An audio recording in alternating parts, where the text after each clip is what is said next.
dan, ovo je Mali dnevnik, a ja sam Mila. A ja sam Luka. Danas u Malom dnevniku gledat ćete. Uspavanke više nisu u modi. Dino park na Zlatiboru. U rubrici zanimanja od A do Š, danas meteorolog. Najnovije istraživanja pokazala su da uspavanke više nisu toliko popularne za uspavljivanje. To nije tako loše, Luka. Neki roditelji i ne pevaju baš tako lijepo. Zato je bolje da pričaju priče, na primjer. Razumem te, Mila, ali naučnici kažu da uspavanke mogu da smanje bol i uspore rad srca. Pa ja se ne bi složila sa njima. Mene sva muzika pokreće na ples, a to nije dobro ako treba da spavam. Znam, Mila, ali ovde pričamo o mlađoj deci i bebama, a ne o nama. Ne treba da pričamo ni o jednom ni o drugom, Luka, ali znaš zašto? Znam, zato što je vreme da našim reporterima damo reč. Upravo tako. Naši vredni reporteri potrudili su se da nam spreme sledeći prilog. Danas smo u Dino parku na Zlatiboru, a Slavica, naš sagovornik, će nam reći nešto više o njemu. Zdravo, Slavice. Pozdrav, Pavle, tebi i svim vašim gledalcima. Slavice, koliko eksponata ima ovaj park? 20 multimedijalnih replika dinosaurusa koji se pokreću i spuštaju zvuk. Čine ovaj park jedinstvenim kompleksom na Balkanu. A kada je otvoren ovaj park? Pre godinu i po dana, tačnije prošlog leta, smo proslavili svoj prvi rođendan i slavlje je trajalo 3 dana. Ovaj park je jedinstven u jugoistočnoj Evropi i zaslužuje tako veliko slavlje. 20 multimedijalnih replika dinosaurusa i 20 sportsko-avanturističkih sadržaja.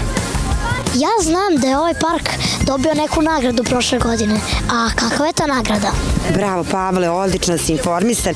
Dino park Zlatibor za samo godinu dana svog postojanja dobio je nagradu za najposećeniju i najekskluzivniju turističku destinaciju za decu i porodicu u 2018. godini u regionu. To priznanje nam puno znači, a s obzirom da je Dino park posetilo za godinu dana 200.000 posetilaca i 50.000 dece, jako smo ponosni na taj podatak. Hvala, Slavice. Za Mali dnevnik iz Dino parka Spinosaurus Pavle. Studio. Vremenski uslovi menjaju se iz dana u dan, u različitim godišnjim dobima iz godine u godinu. Stariji imaju običaj da kažu da leta nikada nisu bila toplija ili da nikada nije bilo manje snega nego poslednjih par godina. Ali samo jedan čovek zna odgovore na ove probleme i pitanja. To je obično čovek na koga se svi naljute ako padne kiša. U našoj rubrici zanimanja od A do Š danas saznajemo šta to radi meteorolog. Sa mnom je Vladimir i nadam se da će mi on to objasniti.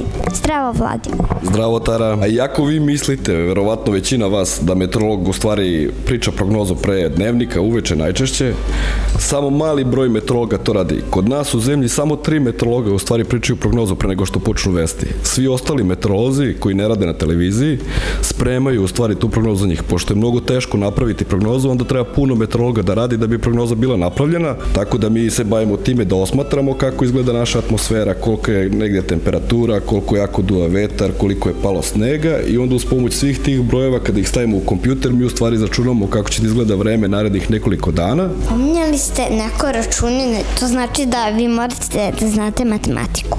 Da, meteorolozi moraju da znaju matematiku mnogo dobro, mnogo bolje nego što znaju prosečno ljudi i pored matematike moraju da znaju i fiziku, zato se i meteorologija studira na fizici, tako da naši studenti kad počnu da studiraju meteorologiju, prve 2 godine uče skoro samo matematiku i fiziku i tek onda kad nauče dobro matematiku i fiziku, onda počnu da se bave meteorologijom. Koliko vi unapred možete da prognozirate? Najbolje prognoze su od 3 do 5 dana, znači to su neke prognoze koje su stvarno danas kvalitetne i na koje možemo da računamo kao pouzdane.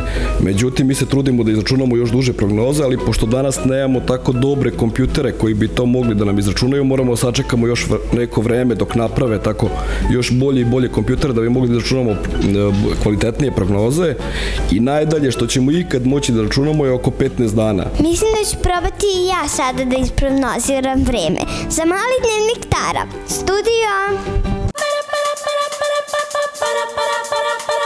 I danas nastavljamo priču o košarci. Katarina, zašto si izabrala baš da treniraš košarku? Imali smo jedan pokazni trening u školi i delovalo mi je zanimljivo i sledeći vikend tata me odveo na trening i počela sam da treniram. Proleće je sve bliže. To verovatno nije radosna vest za one koje vole zimu. Ali zima sa sobom nosi sneg, a ova nam je došla praznih ruku. To nije baš lepo, zar ne? Pevajte svojoj deci. Uživajte u svakom danu. Čak iako prognoze kažu da će dan biti oblačan. Mi ćemo biti uz vas. A sa nama loše raspoloženje je nemoguće. Zdravo!